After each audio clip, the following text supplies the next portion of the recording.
Good evening and welcome back to the news. The special leave which was introduced in March this year will become obsolete as of the 18th of May when schools will resume and most parents will also be resuming their duties. On the other hand, as of the 1st of July, government will not be paying salaries of private foreign workers. These were among several decisions which the Cabinet of Ministers took during its last meeting on Wednesday and which will impact on the workforce. The Minister for Employment, Immigration and Civil Status, MYRIAM TELEMAQUE, announced those decisions in a press conference this morning.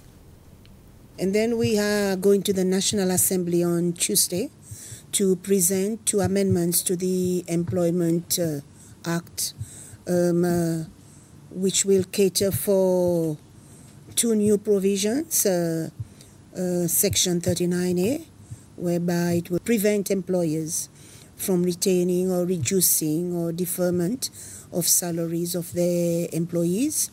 And this applies to locals and foreign labor without going through the procedure for negotiation at the employment. And then the second amendment that we're going with is to suspend the rights of an employer on 3 specific provisions. That is the new provision that we talked about, 39A, and then 48, which affects the layoff, and then 51, which refers to redundancy. This amendment will be applicable only for locals. So if there are any employers who would like to apply for layoff or redundancy in respect of foreign labor, they can start doing so. And this law the amendment will go from the 29th of March to the 30th of June. But under this law, there is a provision for the minister to extend the period further if there is a need to. And then we spoke about GOPs, as we know. No new GOPs are to be issued. And if there are any foreigners who hold GOPs and who are out of the country, they cannot come back until further notice. We also mentioned about renewal of GOPs, whereby this will be evaluated on a case-to-case basis.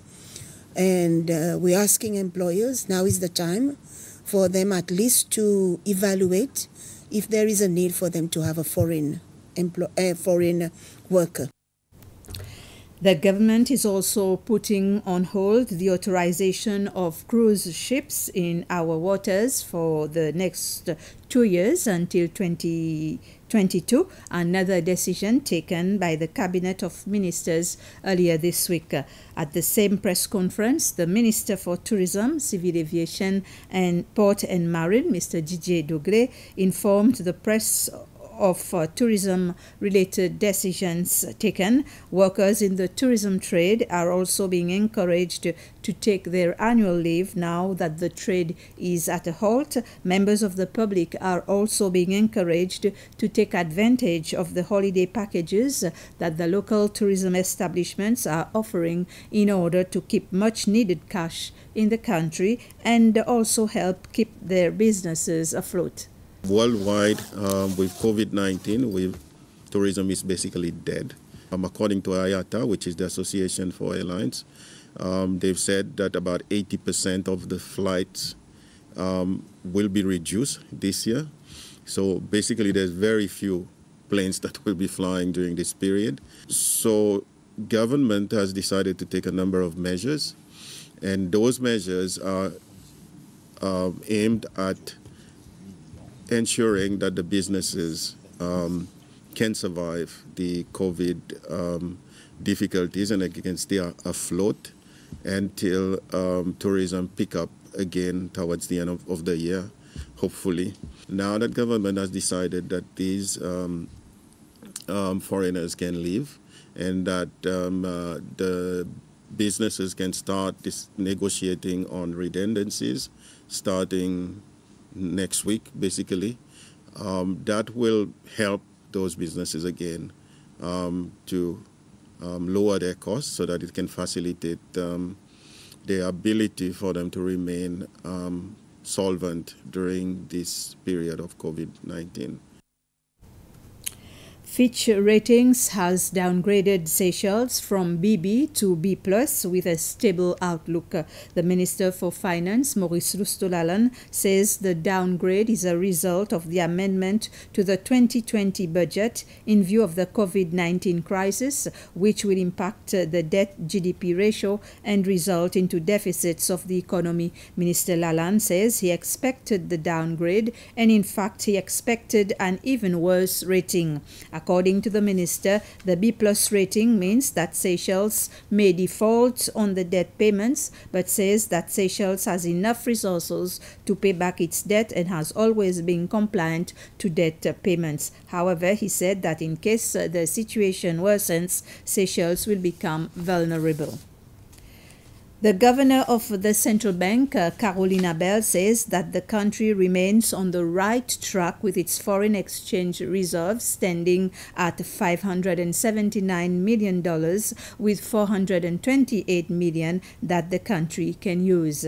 Governor ABEL was giving an update on the country's foreign exchange situation during the bank's weekly press conference aimed at keeping the country updated on the foreign exchange situation. She says, however, that despite the fact that the demand for foreign exchange has decreased and things seems to be stabilizing for now, the country cannot afford to keep spending as it was before the COVID-19 pandemic. She says people have to keep on making sacrifices, and as a further boost to the country's foreign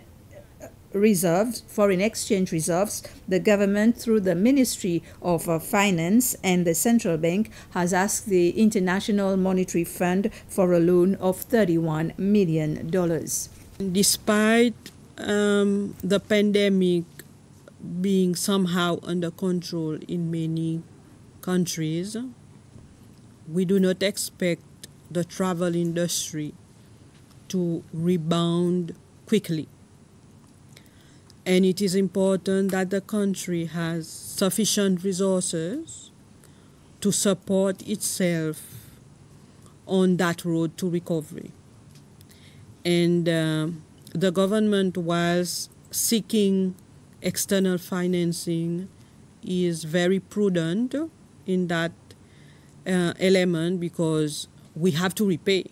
This will help us to sustain at a viable level the reserves. So if things prolong further, we know we have an element in the reserve that will continuously help us to sustain the demand in the domestic economy. But I can reassure that any financing is being considered in a very disciplined manner, because we are conscious of being heavily indebted. So this is why government is going with this financing gradually, rather than in very huge quantities. The University of Seychelles is encouraging its students to continue working from home in view of the COVID-19 pandemic.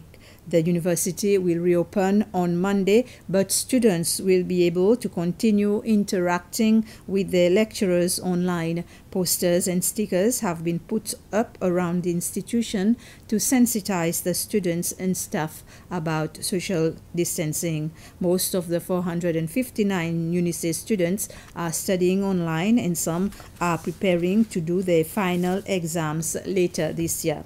UNISEY has been promoting online learning throughout, but of course, now within this COVID-19, this unprecedented moment, we find that online learning will become a sort of necessity as opposed to just an option. So we are we are putting all our efforts together to ensure that all our lecturers, are well versed and should be able to put into practice good material, good learning, so that students benefit at all times. And this brings us to the end of this news summary. Thank you for watching. Good evening.